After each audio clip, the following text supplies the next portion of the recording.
ubos. Sinalip ng mga hanggang, siya'y tawag ang lingkod. Siya'y hindi makako. Magandang mga Diyos. Siya'y isang kawali ng ating pamahalaan. Ang matapat na pagawa ay tuntunin ng taglay. Ang pagtula sa paraling ay di kay hihintay. Ang talagang tutupan. Kahit wala na nalagyan. Mabuting mamamayan ay magalawin sa maganda. At ipinagsasanggalang ang mahina at ang duka. Pantay-pantay kung tumingin sa mayroon at sa wala.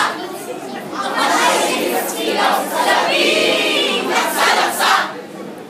Siya'y batang mabait. Galing ko ba? Masunurin siyang anak. Sa kahanay laging handa. Sa paggawa at pagganap. Bawat iutos sa kanya ay gawain na tutupad. Si Jared. Pag nangako, Boses ni Jared. ang sinabi ginagawa agad-agad.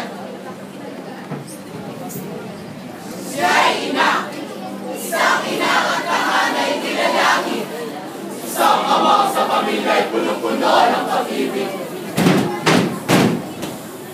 Sa malalim ng bayan.